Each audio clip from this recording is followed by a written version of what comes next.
चलिए हम एक्सरसाइज 3.4 देखते हैं। इसमें कुछ क्वेश्चन दे रखे हैं आपको ट्रू फॉल्स में। पहला दे रखा हमें ऑल रेक्टेंगल आर स्क्वायर, सारे रेक्टेंगल हमारे स्क्वायर हो सकते हैं क्या। देखिए रेक्टेंगल और स्क्वायर इसमें होता क्या है, रेक्टेंगल में सारी जो अपोजिट साइड होती है हमारी क्या होती है, इक्वल होती है और ईच एंगल 90 डिग्री का होता है। और स्क्वायर में क्या होता है कि ऑल साइड जो होती है इक्वल होती है और ईच एंगल 90 डिग्री का होता है। तो हम ये नहीं कह सकते कि ऑल रेक्टेंगल स्क्वायर, तो हम इसको क्या कह सकते हैं फॉल्स, क्योंकि all square are rectangle, but all square rectangle तो हो सकता है लेकिन रेक्टेंगल आर नॉट स्क्वायर, ये नहीं कह सकते कि रेक्टेंगल नॉट स्क्वायर। इसका रीज़न है ये। दूसरा है कि all rhombus are a parallelogram.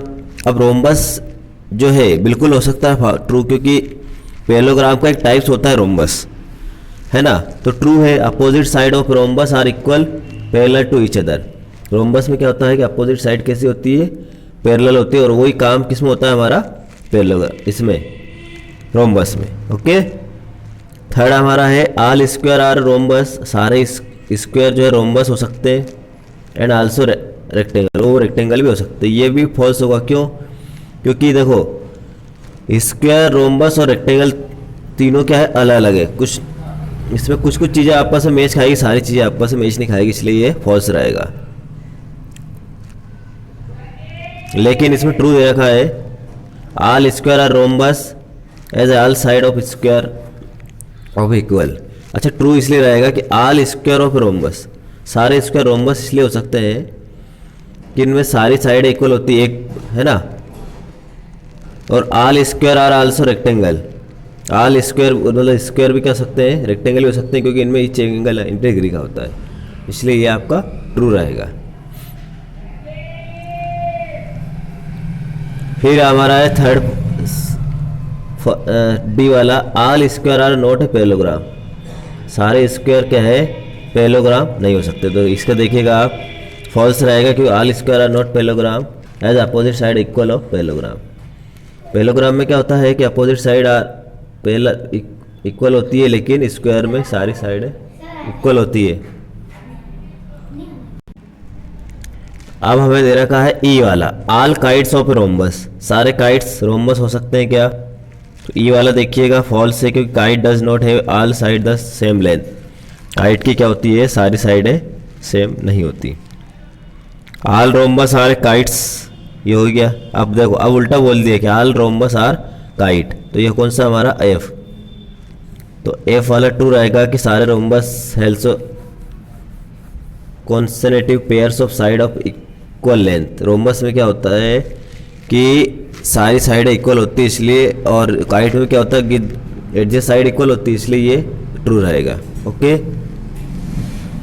फिर आपका है ऑल पैरेललोग्राम आर ट्रिपेजियम, सारे पैरेललोग्राम ट्रिपेजियम हो सकते हैं क्या। तो हमारा जी वाला है ट्रू, क्योंकि all parallelogram pair of parallel side. Parallelogram और ट्रिपेजियम में क्या होता है कि पैरेलल साइड होती है दोनों में, है ना। कुछ ना कुछ चीज़ें आपको मिलना चाहिए तब जाके होगा। ऑल स्क्वायर आर ट्रिपेजियम, यदि हम स्क्वायर ऑल स्क्वायर में क्या होता है कि सारी साइड इक्वल होती है, और ट्रिपेजियम में क्या होता है कि सारी साइड इक्वल हो, ये तो हम कह नहीं सकते, लेकिन पैरेलल जरूर होती है। तो देखते हैं क्या होता है, इसका आंसर ट्रू है।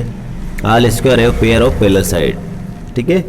तो ये हमारे ट्रू फॉल्स हो गए। क्वेश्चन नंबर सेकंड देखिएगा, identify the all coordinator that have. अब हमें आपको आइडेंटिफाई करना है कौन सा कोऑर्डिनेटर है।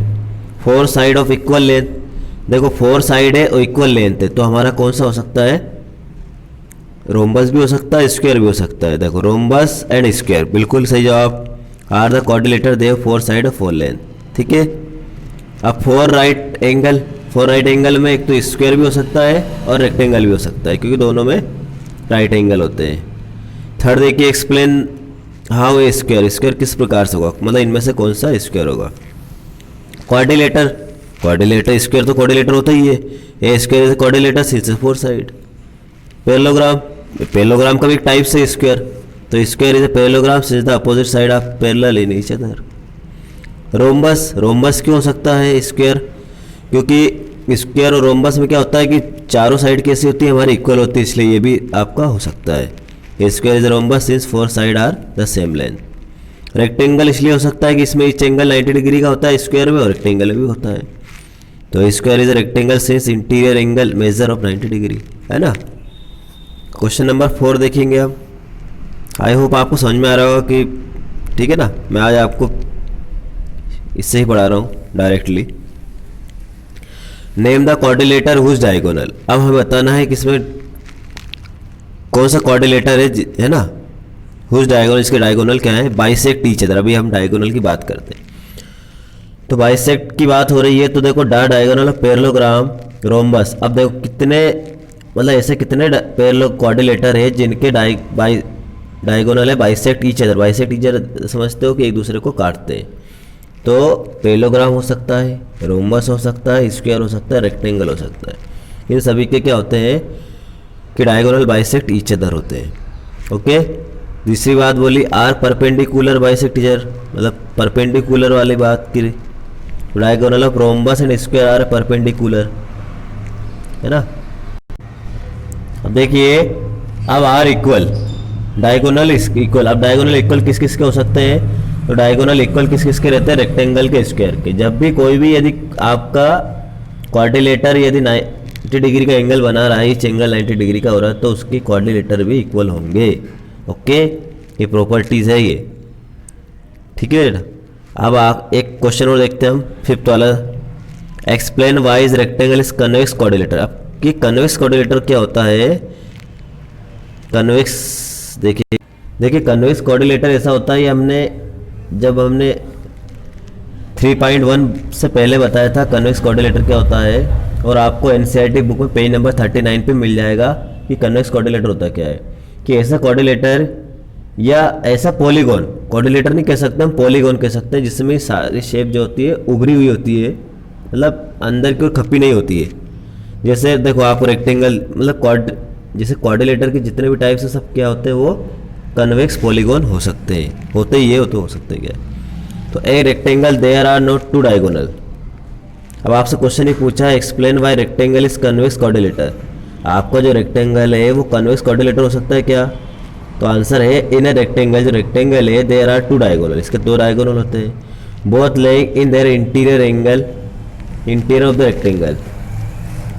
दोनों क्या होते हैं, डायगोनल इंटीरियर ऑफ रेक्टेंगल बनाते हैं, है ना। हिंस द कन्वेक्स कोऑर्डिनेटर, और ये आपका कन्वेक्स कोऑर्डिनेटर होगा, ठीक है ना। ओके, आई होप आपको इतनी बात समझ में आई होगी कि आपका रेक्टेंगल कन्वेक्स कोऑर्डिनेटर इसलिए होते हैं कि जो डायगोनल होते हैं वो एक दूसरे पर इंटीरियर